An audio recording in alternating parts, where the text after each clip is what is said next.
everyone. Welcome. I am Darlene. Thank you for being here and for looking at my playlists and my videos on my channel here. Thank you very much for those who are returning, and a special warm welcome for any new viewers. I want to say thank you for everybody who's been patient with me about some of these readings, and also I apologize. I have been gone for a little bit. I've had some family situations to deal with, so trying to get back in the groove. Last night I did a YouTube live, which I do once a week, and I'm trying to get into doing at least 2 a week. And sometimes in those readings, deceased loved ones come through. And last night, and I meditate before those, to get myself, of course, in a good space for all of that. And I always ask before those readings if there's anyone who might come across the video, whether live or after it's finished, if they have any deceased loved ones they want me to talk to bring those through. So I'm giving you all this background because I did have someone come through, but it was a very muddled sort of, it's like the radio station that's not quite, it's still got some static on it, and I couldn't quite get the whole thing. So today I was going to record one of these, and I sat down to meditate, and I did my normal thing, and I said, but I could tell that it was the same person coming through. So if you want to go back and watch that, that's at the very beginning of that. You don't have to watch the whole thing, of course, but please feel free to. But at the very beginning, I talked a little bit about this person, and so hopefully between that video and this video, it will find its way to the family that this is meant for. Long intro, but it's relative. So I want to get the details right here after that reading, because what came through was something that I had a vague knowledge of it, but I wanted to go and do a little bit more. I wanted to remember the specifics. So now that I've done that, I can bring this a little bit more clear for you. So this was a man who was involved in a CIA experiment, and back in the 50s. So what I went to research was the name of this so I could tell you that. So it was called, let me get this right. Midnight Climax was the name of a project, and it was a sub-project of MK Ultra. These were mind control experiments done on many unsuspecting citizens back in the 1950s, and it was eventually shut down, but it was done by the CIA with full knowledge, and they had a particular scientist, I believe his name was Gottlieb, G-O-T-L-I-E-B, Gottlieb, I believe I'm not sure of that pronunciation, who was the scientist behind this, and they administered doses of LSD, commonly known as acid, I believe. So I don't know anything about drugs. That's another thing I wanted to be sure I had that correct, that is the same thing. So this was a very elaborate story that he was showing me, and I don't always know where that's going, but I try to follow that trail. So what he showed me last night briefly was this was connected to a grandson of his. Now, I didn't get all the gaps filled in, so that's why I'm coming back now that he's come back to me, and I'm saying, okay, now what is this about? All right, I got the full story. What are you trying to tell me here? And so what I understand now is because last night I couldn't tell if the grandson, there was a connection to acid with the grandson, but I couldn't tell if the grandson had passed. Now I've got more information.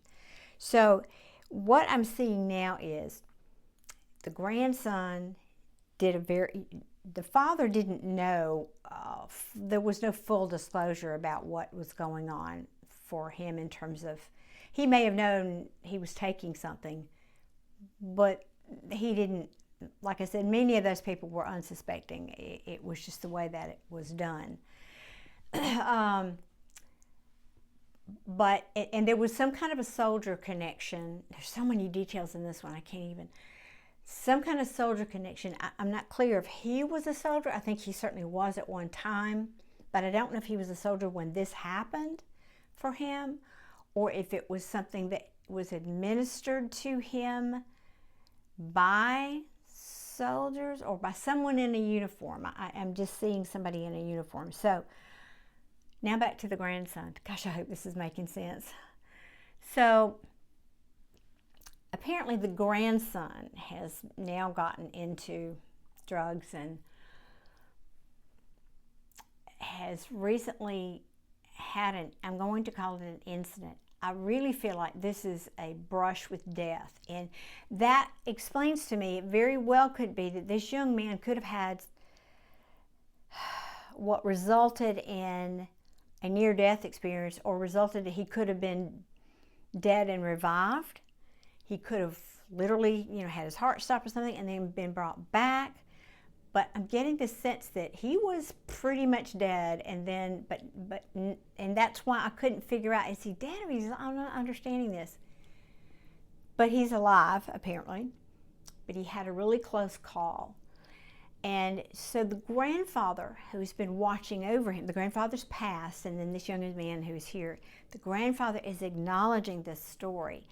And he's talking about, because I've heard this, and anybody who knows this, whether it's science or I don't know, you have to let me know in the comments. But my understanding is that our behaviors, and I mean, for example, let me use an example. If you drink a lot, you weren't born an alcoholic, but you became an alcoholic. And then after that fact, or in your lifetime, then you conceive children, then they have the gene. It's a genetic, it alters your DNA. Even if that child has never had a drink, their DNA is altered because of your behavior, even before they were born, because it's something to do with the DNA. Don't know past that. I'm not a scientist. I couldn't tell you, but he is telling me, so I don't know if he maybe studied science in school. I don't know. But he's bringing that through as an important factor here, that to make the point to this young man, you don't understand this is not just your actions. You don't understand that this is impacting your next generation of unborn children that you aren't even a glint in your eye yet. And so, that was a whole lot to give that message, y'all. That was just a whole lot of information.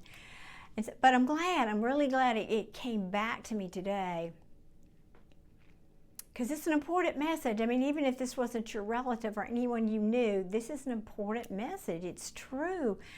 Our actions affect generations to come, not just if we do some big, marvelous, good or bad thing in the world, but our choices, our daily choices, and how we live and how we take care of ourselves or don't, it changes our DNA, and it affects us and our children. There's an airplane or helicopter flying by, if you wonder what that noise is, if you can hear it. Probably not coincidental. And so it affects, and it's a domino effect that is kind of frightening if you think about it, but more importantly, it's saying that you can make a difference in your day. And I believe this is the message I would give. It's not necessarily his message, but for me, it's saying you make a difference. Your daily choices matter. Your daily choices really make a difference, even to your unborn children or your unborn grandchildren down the road. So anybody who is a scientist or knows about this, please leave me a comment and verify this for me. But it feels real. And this could also be one of those new things that we're discovering. Oh, there's this beautiful, big, fluffy, fat red cardinal sitting on a branch right in front of my window, just looking in on me. That's kind of an affirmation for me too. But I think there's more and more science now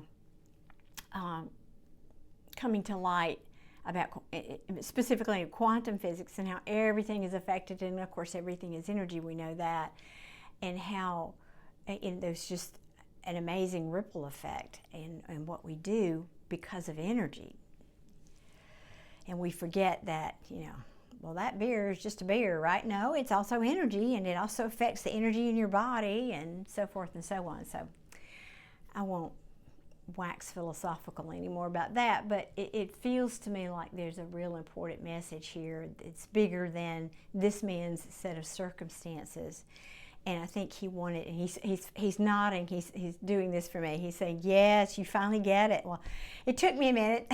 Thanks for your patience. But yes, and he's just saying that that's sort of the why he wanted to come through and why he came through a second time. It wasn't, he wants to bring through that he is watching over this grandson, but he also wanted to bring through the bigger message of be responsible. Your decisions every day of your life impact other people, whether you realize it or not, even sitting in the privacy of your home. Okay, let me take a breath here. Is there anything else?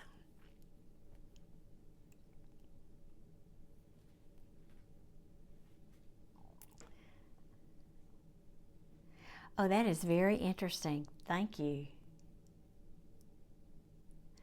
Okay. He's talking to me totally out of left field about the people who were involved with, responsible for this crazy project back in, it was in the 50s, 1950s, and I think it went on for like 10 years. I think it wasn't shut down till like 1960 maybe. But he's saying, not in a vengeful way that they got theirs. He doesn't mean it that way. He's saying, because he's showing me on the other side, they had to pay their dues. Those people, even though what they were doing might have been from their perspective innocent and for the higher good or for the whatever they had in their mind about what good might have come from this.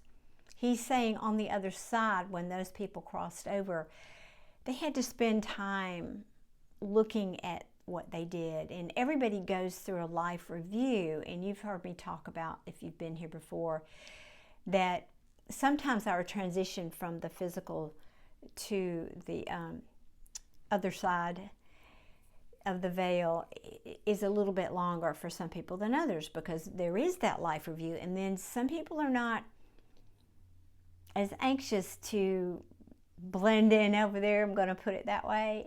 So it takes some people longer to make that transition into maybe that's just a kind of learning they have to do on the other side, and what did I do wrong and why, and and my intentions and all that good stuff. So he's just saying that when they got to the other side, there was a reconciling regarding this, and those souls,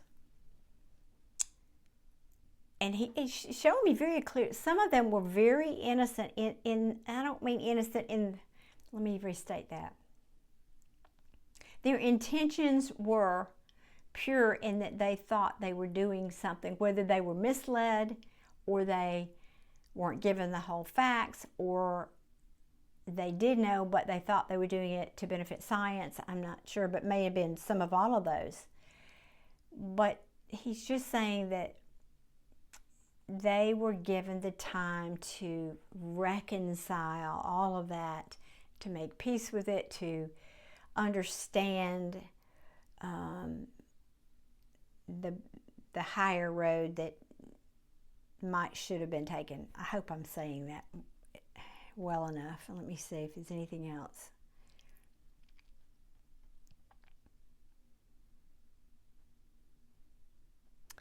He's saying they have made peace in their own way with this, and he hopes anybody who hears this message who may have relatives that went through that program, for example, He's saying, and they want you people, if you knew about this, to make, and this is a long time ago, you know, so I don't know who's still living that might even hear about this, but he's asking us to make peace with that. He's asking us to make peace with it too. So even if this message is for one person out there,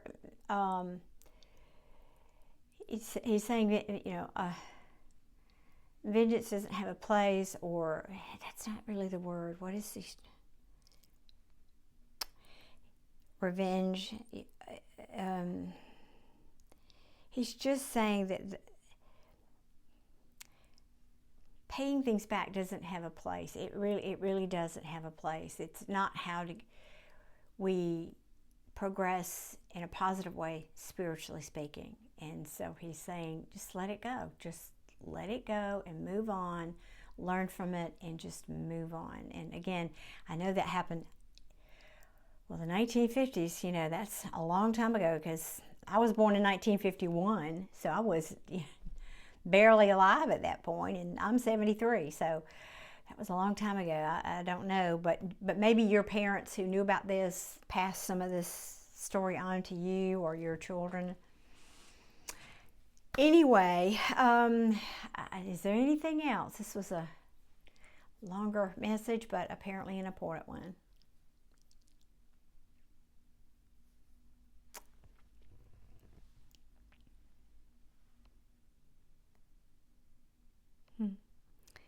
Thank you. That was an interesting and personal message for me, but thank you.